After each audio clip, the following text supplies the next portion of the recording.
Bismillah wa salatu wa salam ala rasulillah.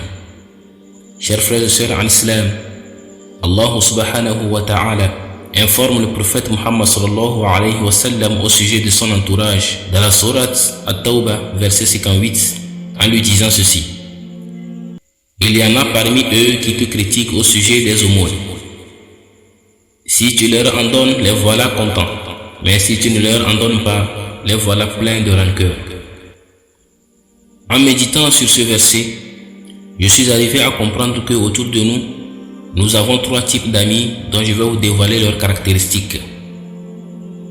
Chaque être humain a été créé de la manière la plus singulière possible.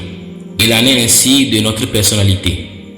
Et dans cette disparité, nous cherchons notre complémentarité en tissant des liens.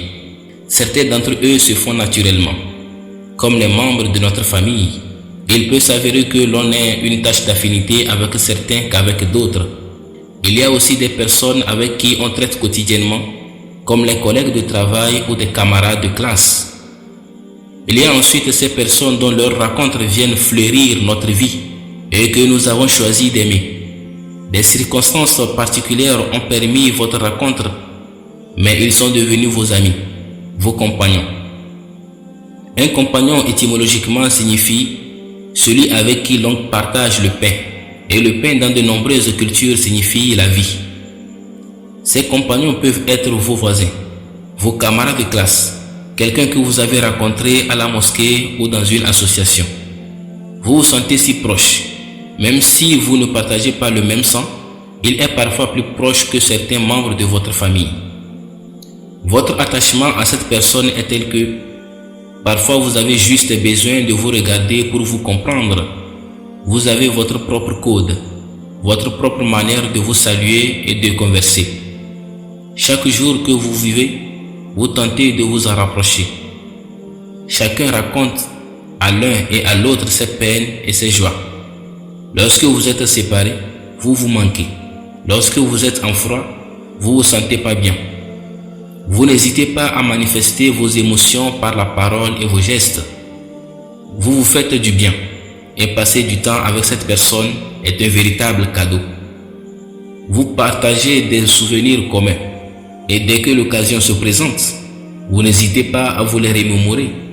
En définitive, vous prenez et entretenez tous ce qui peut vous tendre vers l'amour de ce compagnon pour que vous l'aimiez et pour qu'il vous aime en retour.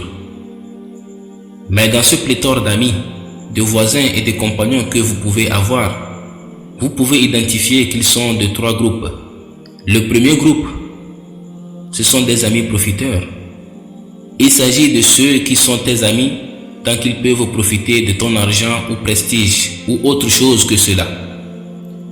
Lorsque le profit se tarit, tu deviens alors leur ennemi. Ils ne te connaissent plus et tu ne les connais plus. Et Dieu seul sait combien ceux-là sont nombreux. Celui qui agit ainsi avec toi est un ami profiteur. Le deuxième groupe, ce sont des amis de plaisir. C'est-à-dire qu'il n'est ton ami que parce qu'il prend plaisir avec toi dans les conversations, les divertissements et les veillées. Mais il ne te profite en rien, ni socialement, ni professionnellement. Vous ne vous profitez pas l'un à l'autre. Il n'y a qu'une perte de temps. Prends garde également à celui-ci, à ce qu'il ne te fasse pas perdre ton temps. Le troisième groupe, c'est l'ami de qualité. Il te porte vers ce qui t'embellira et il t'interdit ce qui est abject. Il t'ouvre et t'indique les portes de bien. Et si tu commets une erreur, il te l'interdit sur le champ et il n'écorne pas ton honneur. C'est celui-là, le véritable ami. Un compagnon de qualité. Alors, regardez bien autour de vous et sachez qui prendre pour ami.